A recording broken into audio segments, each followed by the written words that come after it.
Сәлем достар, сіздермен Ұлжанай, менің каналыма қош келдіңіз. Бүгін сіздермен бір жасағаннан сәтті шығатын өте дәмді құймақтар дайындап үйренетін боламыз. Ол үшін қажет ингредиенттердің барлығы төменде описаниеде толығымен көрсетілген. Енді дайындауына кірісеміз. Ол үшін жұмыртқаға қантты қосып, екеуін жақсылап венчикпен немесе вилкамен араластырып аламыз.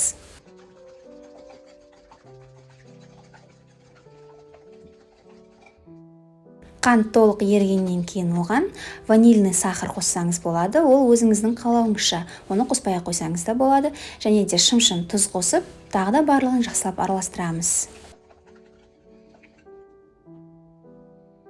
Содан соң жылы сүт қажет. Сол сүттің барлығын емес, тек кішкене бөлігін шамамен 100 мл болатын бөлшегін қосып, осылай барлығын жақсылап араластырып аламыз. Қалған сүтті соңынан қосамыз. Содан соң ас содасын алып, ұнға қосып, оны екеуін араластырып аламыз. Содан кейін жаңағы сүт қосылған сұйық массамызға ситыдан, яғни електен өткізе отырып, осылай қосамыз оның барлығын. Бір мезетте осылай қосып тастай берсеңіз болады.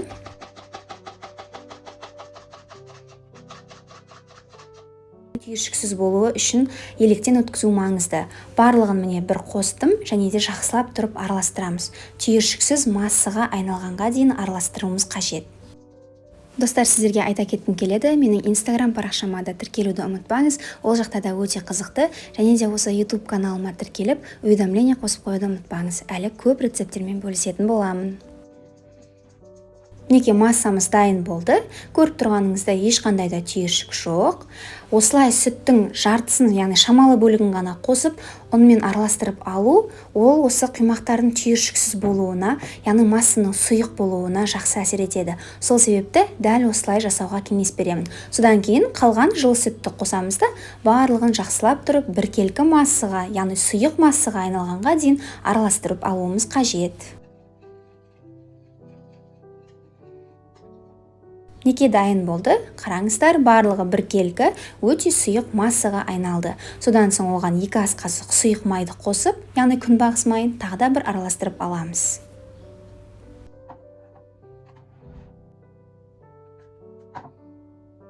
Құймаққа арналған массамыз дайын болды. Сұйықтығы осы видеодағыдай болуы қажет.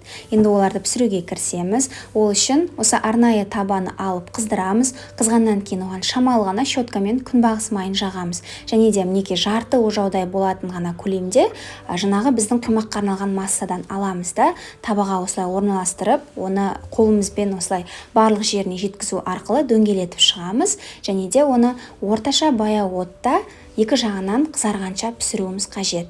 Отыңыз қатты баяу болмасын, орташа баяу отта тұрғаны жақсы, және де табаңыздың жақсы қызған болуы маңызды. Осылай жан-жақтары қызара бастаған кезде әуелі жан-жағын осылай босатып аламыз силиконды күрекшемен, яғни лопаткамен. Содан соң екінші жағына осылай аударамыз. Және де екінші жағына дәл солай қызарғанға дейін пісіреміз. Мінекей пісті. Енді оны алып тарелкаға салып қоя берсеңіз болады. Сіздерге мен айта кеткім келеді, осы құймақтардың жан-жағы піскен кезде қабыршақтанып қалады ғой. Соны қабыршақ болмас үшін осылай ыстық күйінде сары майды алып, яғни сливочный масланы осылай барлық жеріне, яғни әуелі жан-жағына жағып, содан соң ортасына да жаға салсаңыз болады. Сол кезде жан-жағы кеппей, қабыршақтанбай, біркелкі жып-жұмсақ болып, құймақтарыңыз жақсы шығатын болады.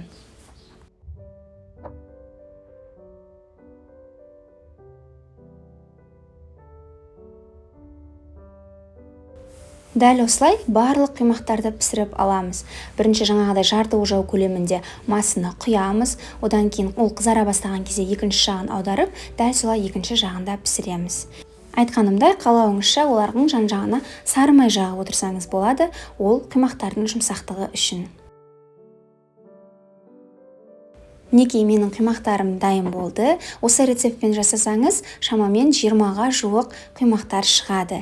Енді оны әдемілеп орап, дастарханға ұсынсаңыз болады. Оны қалауыңызша екіге бөліп, ортасына өзіңіздің қалаған вареньеңізді, немесе сгущенканы, немесе шоколадты жағып, немесе түрлі начинкалармен, творогпен, етпен жасап, дастарханға ұсына берсеңіз де болады. Барлығы өзіңіздің қалауыңызға, өзіңіздің фантазияңызға байланысты. Мен осылай етіп барлығын орналастырып алдым да, бетіне шоколадты ерітіп әдемілеп жағып шықтым. Міндетті түрде дайындаңыздар, сәттілік!